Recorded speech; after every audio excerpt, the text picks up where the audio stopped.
going on? It's Ali V, and this is my third episode of Growing Up Latina, and I have the pleasure of interviewing Miss Honey German. Hello. Who is radio host, on-air personality, music coordinator for Power 105.1. Oh, you got the titles right? Yes. How are you? I'm doing good. I'm so happy that you are here. I've been wanting to interview you for a long time now because you're such an inspiration to the Latino culture. Let's start from where you grew up. I know both of your parents are Dominican. Where were you born? I was born in Harlem Hospital. So Okay. I grew up in Manhattan, 151st and Broadway, all the way up through junior high school.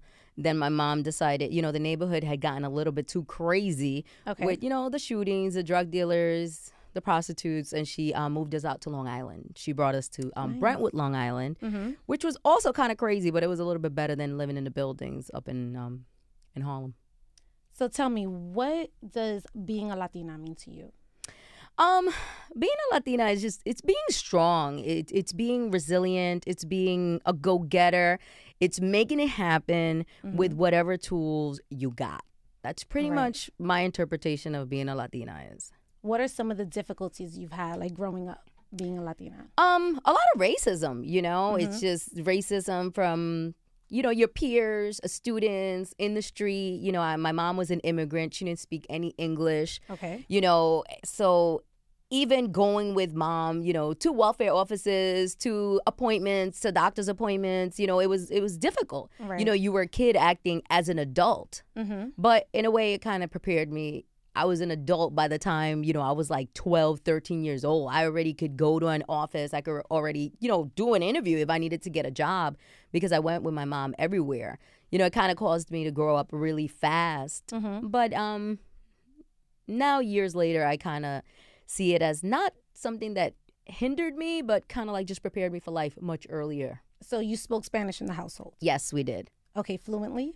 Yes. My mother spoke no English. My father was from Brooklyn, and he was a bad kid in BK. They sent him out to DR, and he met my mom, and he brought her here. But my mom spoke no English whatsoever. So English was what we spoke in school. Spanish was what we spoke at home. Were you like the girl, I know for me this happened where everyone in the Spanish class wanted to be like my best friend.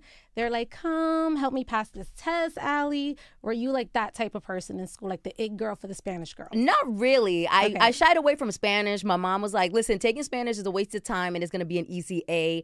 So my mom actually made me take French. Nice. For every single year. She even sent us down to L'Alliance Française downtown. She was like, you guys are going to learn multiple languages. Y'all not going to be a one-trick pony out here.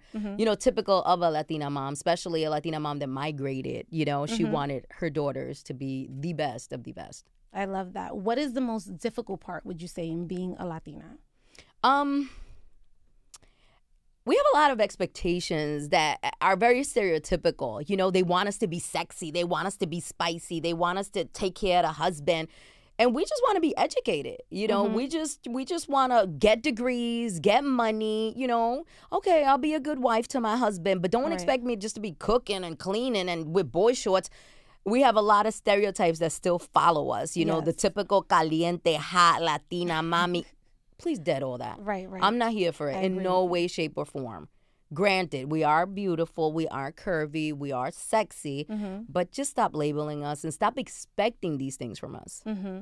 I know, growing up, for me as a Latina in high school, because I went to performing arts high school, everyone made fun of my accent. It was this big thing for me. Everyone was like, she sounds just like Rosie Perez. They would call me Rosie. I wasn't even Allie in high school. It was Rosie. And it was such a battle for me, especially in acting school, because I wouldn't get the roles that I wanted. I wouldn't get the Juliet. So was there any difficulties like that for you in school where something kind of hindered you from getting the role that you wanted, the part that you wanted, the job that you wanted? If I bring it back to high school, one of my struggles was my mom brought us to Long Island where people didn't understand what a Dominican was. So I would tell people I'm Dominican and they would be like, well, we only know Puerto Ricans, so you are Puerto Rican now. So that's kind of the only thing that I dealt with, being denied my identity or where I was truly from. But it's never really stopped me from getting anywhere. I've always kind of played it up. It's just if you hire me, you're going to have English, you're going to have Spanish. I'm going to speak to the Latinos. I'm going to speak to everybody. So I kind of used it as a tool. And before I went into media, I worked in the legal field. And it was super important for our clients to be able to communicate with someone. So pretty much every single job I ever interviewed for, I played up the part that I would be able to communicate with the Latin community. And it ended up being kind of like an attribute. You know, it was like a coin that I could put down and be like, hey, if you hire me, you got English, you got Spanish. I'm the best of both worlds. Right. So it never really stopped me. In radio, maybe once, but it was more like you sound too much like you're from New York. But it was never like you sound too much like a Latina. Okay. You brought up something very interesting, which was Puerto Ricans and Dominicans. And I'm Puerto Rican and Dominican. And there is a lot of racism within our culture. And growing up, they're like, you know, Puerto Ricans can't like Dominicans or vice versa. And I'm like, okay, well, my mom's Puerto Rican.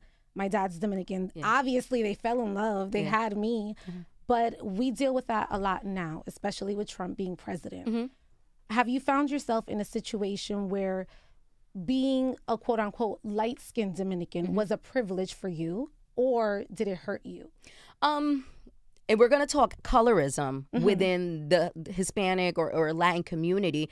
It's never been an issue for me per se, but it has affected people close to me. You know, I've traveled to the Dominican Republic where if I'm with a dark-skinned Dominican, they're denied entry into a club. And they're like, you can come, but they can't come. So even though it hasn't affected me directly, it has affected people very close to me. And it's also affected the way that Dominicans are viewed by other countries. You know, I don't want us to be viewed as racist against our own people, you know, and it's something that I've fought for and constantly spoken out against because, you know, our brothers and sisters of Haiti live with us. And, you know, we're constantly, not all of us, but a lot of Dominicans are constantly, you know, saying we don't want them here. We don't want any parts to do with them when it has to do only with the color of the skin.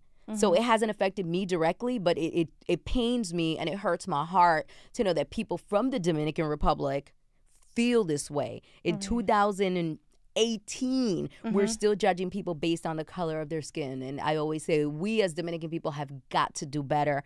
But I'm super proud of my people. Right now, there's a big movement where we're accepting our Afro-Latino roots. You know, I did my 23andMe and it was just like, I don't know, what was it, like 30-something% African? And I shared it and I put it on social media and I was just like, yeah, there's some European, but there's also a big chunk of African, which is what we all are. Right. So, not that it has affected me, but it definitely hurts me and I want it to change. How do we change that conversation? How do we... It comes from the home. It comes from the home. You know, I have been around people in Dominican Republic that will tell a child, you know, that can't be your friend because he's black. I've seen it. I've heard it. It comes from the home. We can't change it as adults. Only the next generation of parents can change that by not instilling in their kids the thought that the color of a person's skin determines their worth, their value, how great in life they can be. So me and you as parents, when we have our kids, that's when we're going to make that change. Right. All these other people that are out here poisoned and grew up this way, I don't want to say they're a lost case, but it's better if we just start with the newer generation. What are some of your views like with the social economy, meaning Puerto Rico and you know, everything that happened with Hurricane Maria and now the way it's kind of revamping? We're not all the way there yet, but we're trying to get there. Dominican Republic, I heard, just had an earthquake. So what are some of your views on that? How can we make those things better? Because you obviously have a platform and you can use your voice for the better. So, 100%, yeah. So what are your I was very vocal on everything that went down in Puerto Rico. You know, it was a shame. It was a tragedy, the way our government turned their backs on the island. I truly hope that Puerto Rico does its best to rebuild. They also have to rebuild their own government. We can't put it all on the American, I guess, U.S. soil government. Right. It has to be a joint effort for everyone. Now, also the exile that happened in Puerto Rico, you know, so many people left. So not go back, but the people that are there, you know, help rebuild, elect the right people to be in government. And Trump has got to understand that what happened in Puerto Rico was a tragedy. The help that he says he did give wasn't enough, and we definitely need to rebuild. Let me just shift gears with you. I'm going to ask you a few rapid questions. Sure. Do you say pegao or con? I say con. Okay. Piragua or frio? Frio. That's interesting because there are some Dominicans that do say piragua, and I find it really funny that they do say that. In an interview that you had, you said that you used to walk from 151st Street to 181st Street to 100%. 100%. What stores would you go to? We would go to Conway. Yes. Always we would go. Oh my God, we would go to the Optic. Well, this is the thing. My mom had 5 kids. Okay. So it's like if we had money for shopping, we didn't have money for the bus. Okay. So we would walk the whole entire 30 blocks, and then we would go to Conway, or we would go to a secondhand store. We always used to go to Cohen's Optical with the Medicaid cards, get some glasses. This is like back to school, but definitely Conway was the store for us. Now, what are some of the foods you would eat? Where, uptown or No, at home? like in your household. Like for me, my mom made a lot of oxtail soup. That was like our thing. Interesting. Okay. We grew up on, of course, mofongo because my dad's Dominican. Okay. Mango was like every Sundays. That's what we had. Nice and cheap. Okay, got it. But now I'm transitioning into a healthier lifestyle. Okay. And I know that you just dropped 40 pounds. So that's really amazing. Are you still incorporating Spanish food into your diet? Or is that like done? Okay.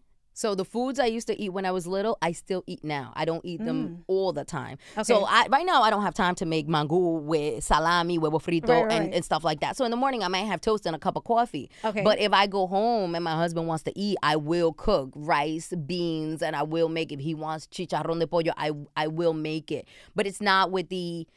I guess it's not with the continuity that mom used to make it. So I no longer eat like a 4-course dinner when I get home. Now it's just like, okay, I have some salads from Trader Joe's. Let me bust one open. Okay. So yeah, it has changed. You know, I'm not your typical Dominican mom that goes home and cooks, you know, with the pressure cooker and the beans and stuff like that. But I have made changes as far as like the Latin foods that I do eat, and I limit them as much as I can. What about the coffee? Are you Bustelo? Are you Starbucks? Are you Dunkin'? What are you? Listen, I'm Starbucks. Listen, I grab my cup of coffee to go. I can't have coffee at home. I can't like bust out the Bustelo and start cooking. I'm making coffee. I got to get out of the house like ASAP. So once I get to the station, I just go downstairs. We have a Starbucks right downstairs, and I just get a cup of coffee. Is there something that you grew up on? Like for me, like I said, it's Bustelo. So Well, that was my mom's coffee, but I was never a coffee maker at home ever. Okay, but even now, I'm like my local bodega, Jose, let me get a cup of Bustelo. Okay. I would much rather have Bustelo than get a Starbucks or a Dunkin'. To me, it's just stronger. And so I really like strong coffee. Is there anything that you grew up on that you haven't like strayed away from? Like, this is like your roots. This is what you're going to do. This is what you continue 100%. I still drink my Dominican soda. I still have my soda crackers, the one in the big green tin. Yes, I still you buy put something that. on Instagram My rice about is that. still bitarro. My sopita is still nor. My sazón is still achote. So like pretty much all the essentials at home to cook. I still buy plátanos. I still buy the chorizos from Goya to put in the beans when they need to go in there. So yeah, pretty much like food shopping. I still buy the regular stuff with the exception of when I make my trip to Trader Joe's. Right. Then I get all my little goodies and all my little munchies. But yeah, no, my house is very typical Dominican. If you go to it, I do have Bustelo. I don't make it. But I will have guava juice. I will have jugo de coco. Like, if you open my fridge, I'm still Dominican very much. Good. Now, what is something that your parents, like an advice that they gave you that you would pass on to your kids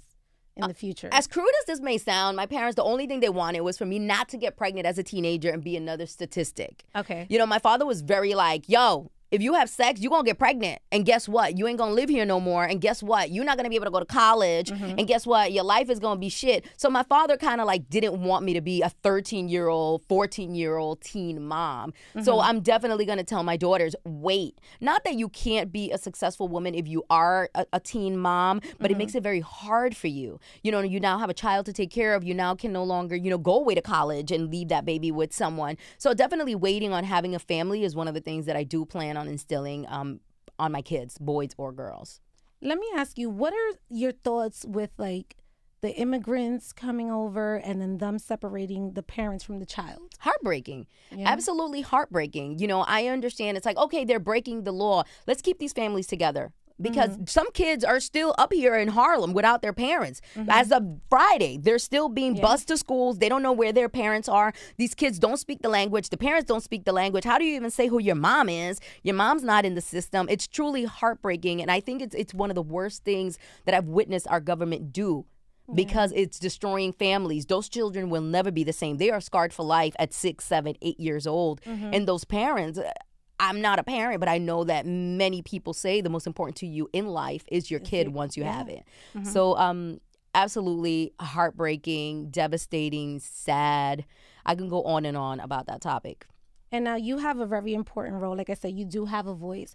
How do you plan on using your voice to better the Latin community? Well, I pretty much use my voice as we speak. You know, I push us for, you know, we have to get out and vote. We have to resist this administration. This administration has been 100% against Latinos, whether it be Mexicans building the wall, whether it be deporting us, whether it be denying us visas, whatever it is, we have to resist this administration. We can't fall back. I feel like a lot of Latinos, they don't want to speak up, whether it be because of their immigration status or whether they feel like somebody else is going to rally. Right. We have to hit the streets. People like me, people like you who don't have an issue with our immigration status, we should be revolting. We should be out here in these rallies. We should be speaking up, and we should be exposing, you know, people like all the senators that just signed off on Brett Kavanaugh becoming a Supreme Court justice, even though he was publicly accused by several women of sexual misconduct. People like us, people like America Ferrer, we have to be vocal. We have to be in the forefront, and we have to let them know we're here, we belong here, and you're not going to scare us with your tactics. What's next for you, honey? Because I feel like you have so much going on. I swear to God, I see your Instagram and I'm like, when does this chick sleep? Like, I don't even understand when you sleep. Right now, I'm kind of like shifting gears, and I want to do, you know, I want to touch young people. You know, even though I have mentees every single semester, I do want to branch off into touching younger people. Most importantly, women that want to be in media, minority women that want to be in media that feel like it's not attainable. Okay. So I want to use my platforms for that. Later on in life, definitely politics.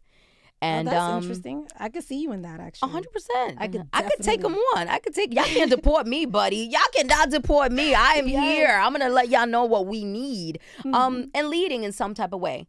I don't know in which way I will lead, but I know 100% that 20 years from now I'll be leading, whether it be politically, whether it be a congregation, whether it be a team at a television production company. You'll remember this. I'll have a bunch of people under me because I feel like I was put on this earth to lead, inspire, and guide.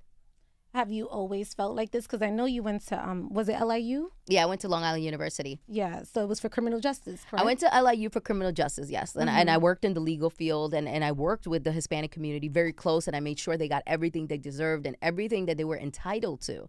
Because, you know, as Latinos, a lot of the time, we don't know, you know, you're a citizen. You have rights. You've been paying your taxes. You should get Medicaid. You should get Medicare. Correct. You should get long-term disability. You can sue. You can get $1 million for your injuries. Don't be afraid. You're not going to be deported.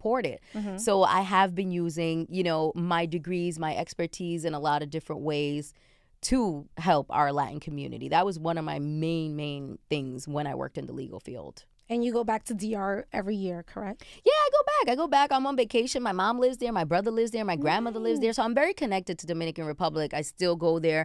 And when I go to Dominican Republic, it feels like I'm home. Would you ever consider doing work out there? 100%. Yeah? Yeah, 100%. I'm actually working on starting a nonprofit in Dominican Republic. Yeah. Nice. I don't want to get into any details, but okay. it's going to be good. It's going to start in the Dominican Republic, but it's going to be an amazing way to give back to people that are in need. What's your 2019 goals? My 2019 goal is to do television. Yes. Yeah. I feel like I love radio and I've been very successful. And I feel like I want to reach people further out of New York, New Jersey, Connecticut area. And I feel like television, and it will give me a bigger platform. Okay, I have 2 more questions before you leave, because I know we got to get out of here. Who is one person that you haven't interviewed that you would love to interview? Oprah. Oprah's the only person in life that I want her to be my mother. I want her to be my boss. I want her to be my mentor. You know, it's far-fetched, but I'm going to get my picture with Oprah, and we're going to talk. Even if I ask her 2 questions, that's going to be my Oprah interview. Okay. And any last things that you would say to your Latin fans? Speak up. Be loud. Be boisterous. Don't fall back. You know, speak about what it is that bothers you. Talk about what you want changed. You know, like I said before, I sometimes feel like as Latinos, we tend to take a seat. You know, our parents never revolted. Our parents were never in these streets with picketing signs. Well, somebody else will take care of it. No, our time is now. We are so many. We can shift the government. We can shift the culture as long as we speak up. Speak up and demand and take what's ours. And one more question. I know I said 2 more, but one more. It's okay. Where do you get, because I feel like you have this confidence that's like amazing. Where do you get that confidence from? Where does that stem from for you? I had to build it. You know, being a child of immigrant, being poor, being a welfare kid, being a chunky kid, there was a lot of shit I had to deal with. Yeah. So I was just like, y'all not gonna bring me down. Trust me, y'all are not. And you know, growing up in New York City, in Harlem, in the public school system, wasn't easy. You know, all of us kids, we were crazy. We would tear each other down without a problem. We'd jump each other.